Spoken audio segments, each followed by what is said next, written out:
Welcome to the Advocacy Scoop, the podcast that takes you inside the advocacy work of the National Association of Realtors, connecting NAR members with their advocates in Washington for a front row seat to the fight for public policy that strengthens the ability of Americans to access property ownership. Hello, everybody. Happy birthday, America.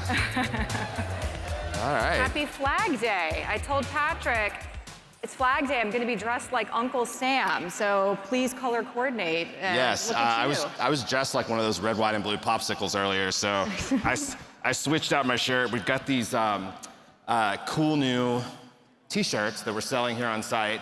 Shannon's going to hold one up, but immediate merch. Here we go. Yeah. Homeownership, the foundation of the American dream for 250 years. Yeah. All right. NAR advocacy. You know, the 250th, very special for us here at NAR. NAR is 118 years old this year. Yeah. So we have essentially been around about half of the country's existence, just about. So, but homeownership's been around for the entire existence, yes, and one of the keystones of why we're celebrating that independence. And look how long we've been around, Patrick.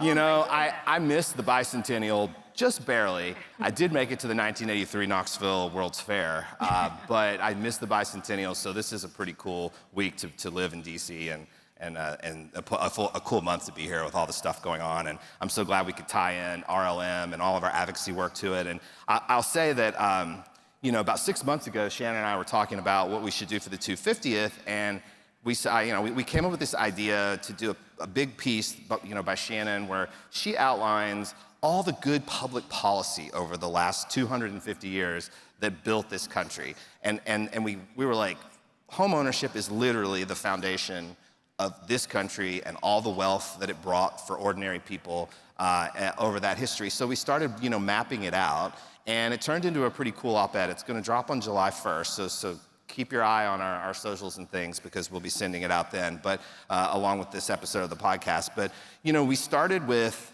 the very first era, right? Like, we were like, okay, let's break this down. The first era was the founding of the country and the land. And it argues that, that homeownership was like the greatest public policy success in our country's history. Absolutely. Taylor is not the only one who has eras. Homeownership over the last 250 years can really be defined in 4 unique areas.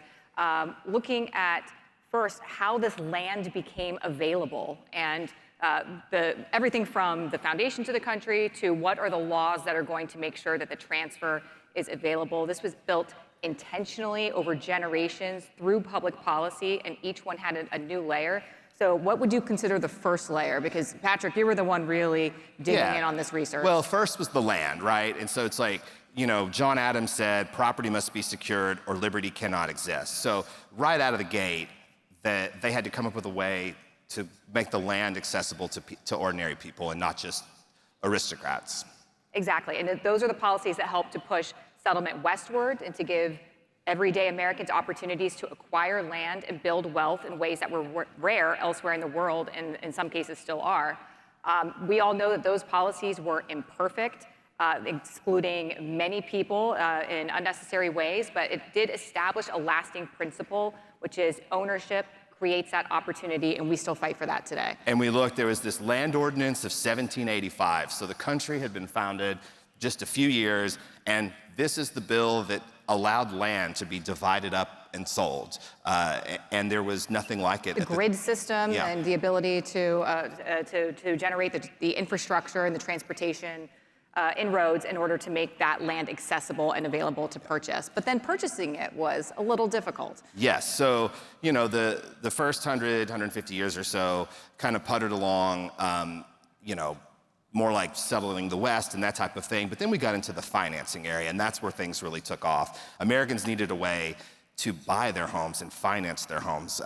So tell us a little bit about how, because this is where, the New Deal era really took off. Well, in particular, it was the Great Depression that exposed the weaknesses in the housing finance system and the inability for many of those to be able to capture the American dream.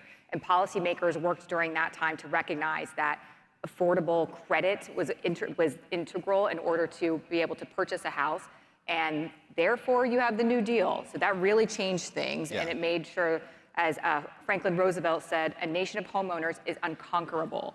And so those were important policies like the FHA, fundamentally changing housing finance, lower down payments, longer loan terms, expanded access to homeownership, the rise of the 30-year fixed rate mortgage becoming the cornerstone of the American housing finance system and the envy of the world, something we still fight for every single day on Capitol Hill. And during that New Deal era, you know, that we always say like the 30-year mortgage is the envy of the world to this day. Like other countries don't have a 30-year mortgage. And that sort of rose during that New Deal era with the GSE's creation. It was that, and then also Fannie Mae, Freddie Mac, later VA loans, expanding access even further. The VA has guaranteed nearly 30 million homes since the program was created as part of the GI Bill. Fannie and Freddie have supported over 100 million mortgage transactions since their creation as well. So together, those policies help to create and grow the American middle class through homeownership. And you know, 30 million homes guaranteed by the VA since 1944. You know, my father was a Vietnam vet. I would not have grown up in a home that my family owned if it had not been for that bill, you know, so, and for the VA home guarantee, so.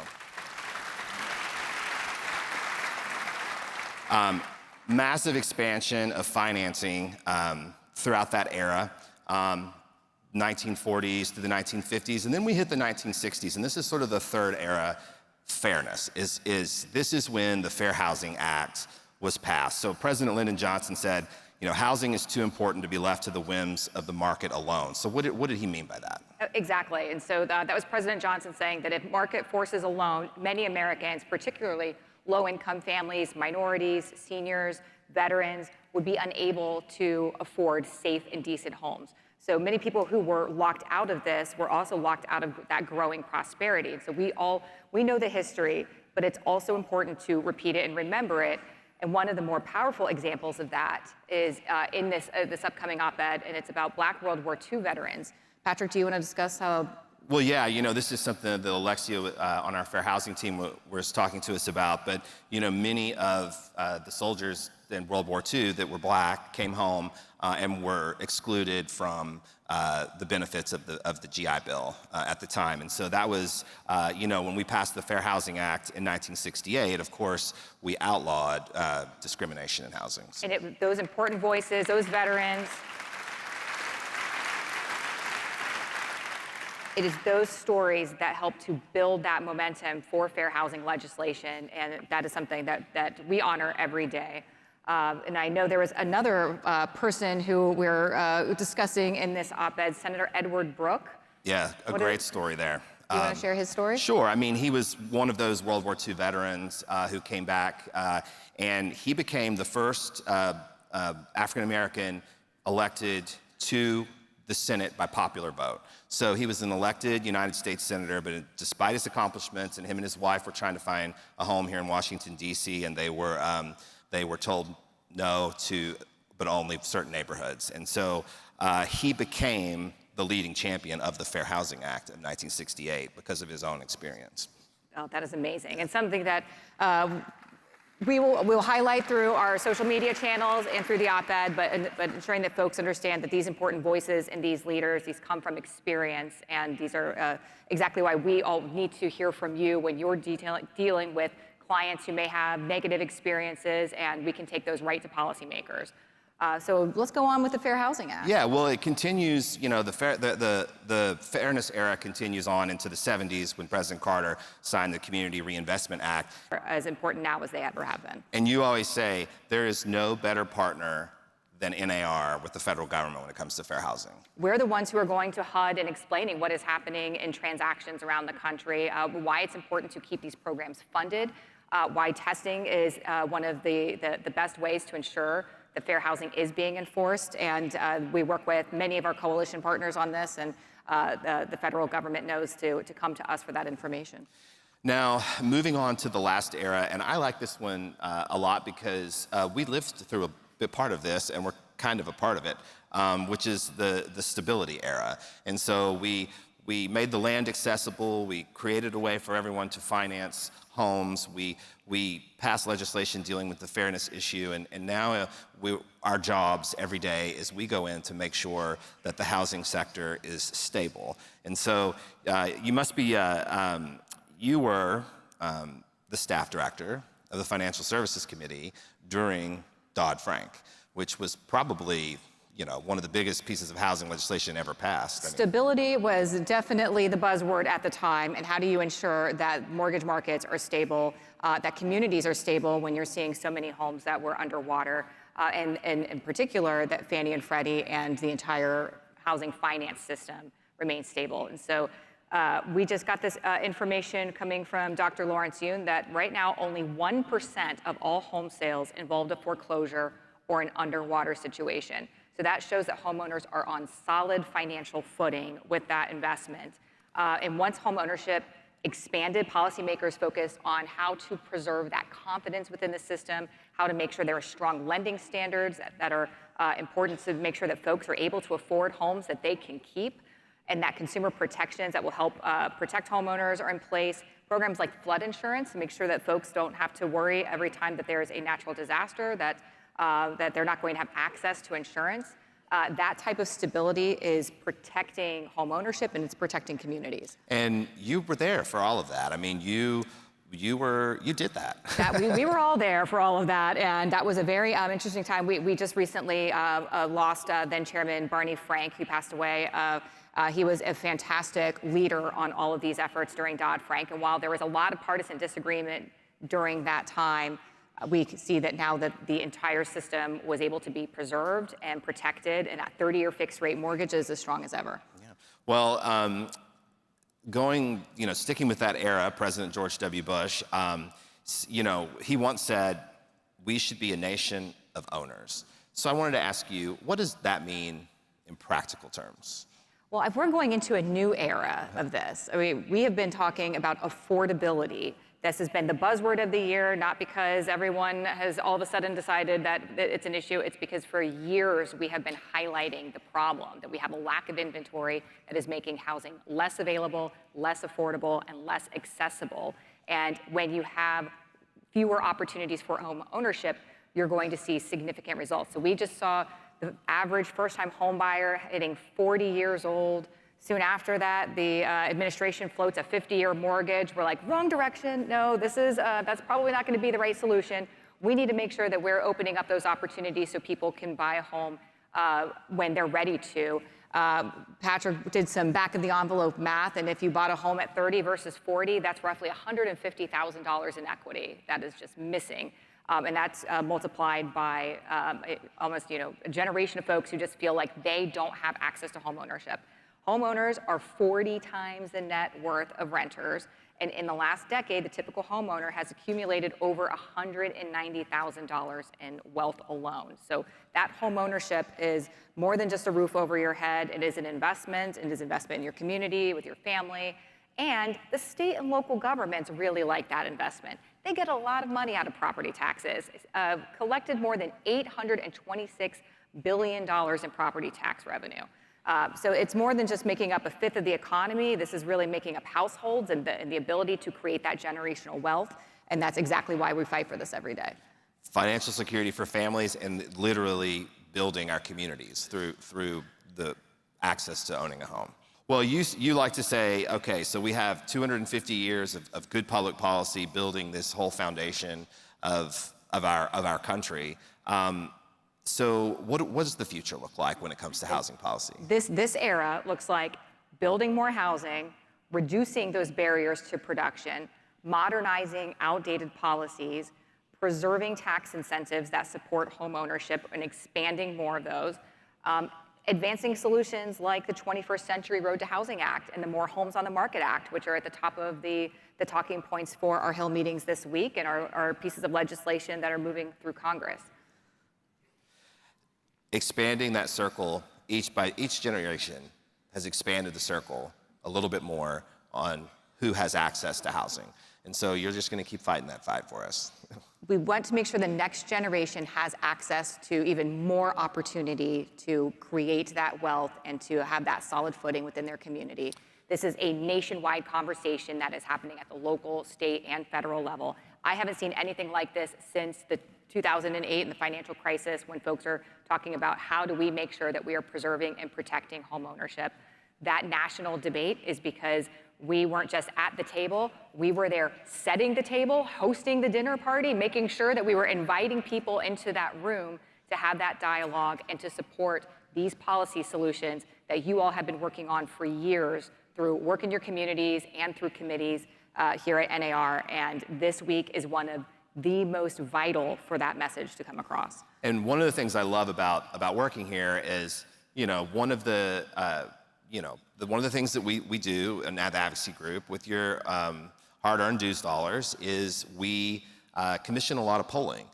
We want to know what the public's thinking, what our members are thinking on certain public policy issues. And so we recently commissioned a poll, NAR did, and we asked the question about homeownership and the American dream. And what we found gave us goosebumps. Well, let's be honest, politicians like to see those polls too. And so when we are able to collect that information and we know exactly the right questions and what folks are concentrating on, and then deliver that to those people in public office, it's a way to showcase that these are bipartisan issues. So the recent polls show that 85% of Americans still say home ownership is part of the American dream. That is up from 79% in 2013. Younger generations continue to aspire to home ownership. Don't let social media fool you. There is a lot of folks out there who are like, no, you don't need to buy a home, just put it in crypto. That's not gonna work. Crypto is not that roof over your head, so I maybe reverse that order. But we also saw that 82% of respondents 18 to 34 believe owning a home is the American dream that goes across all ages, genders, ethnicities, political beliefs. And the next chapter is making sure that that dream remains achievable for future generations. I mean, yep. And you always say, 85% of getting a poll result saying that 85% of this country agrees on anything is rare. You're not going to get a Flag Day resolution with 85%. So I think that shows incredible bipartisan support that we need to continue to push. What I love about that poll is it showed that the sentiment is increasing, not decreasing. It's gone up since we asked it 15 years ago, and that, like you said, young people want to own a home. And we're going to deliver for them. Yes. This is our sort of special episode celebrating 250 years of good public policy and the housing space. I want to ask you, what's your home ownership story? Oh, it's been great to see our NAR social media team really putting out a lot more videos. So if you have not started to follow us on our socials, we have advocacy page, research page, and then of course our overall NAR page, and a lot of content about what does home ownership mean to you now that we're celebrating National Homeownership Month here in June. My homeownership story started a little bit different. Growing up, I went to 5 different schools before middle school. Not because my parents were in the military or they were being relocated for work, but because we were renters. And when you're renting, you don't always know that that lease is going to come through the next year or that it's going to work out for you. So we moved quite a bit. The good news is I can make friends with anybody. I can go into any room and not worry about it. I'm not shy. The bad news is it's really hard to feel like you're part of your community and to make those friendships. And it wasn't until my parents scrimped and saved and bought a unit in a multifamily building that we still have. And I went to the same school for many, many years and was able to get good grades and know the teachers and become the first in my family to go to college and graduate from college. And fully credit that with home ownership and then the ability to tap into that equity to help pay for those college tuitions and those books and everything else, and that is very pricey. And that is exactly why I wanted to work at NAR and to continue the work to support home ownership for everybody who needs to do that for their kids. Yeah. Well, that's amazing. My story is I had, my grandfather died very young and unexpectedly, and my grandmother still had young kids in the house, and overnight, no income, and it was at a time where there weren't a lot of safety nets when that happened to somebody, and the equity in her house was all she had, and she lived off that for another 40 years. You know, just that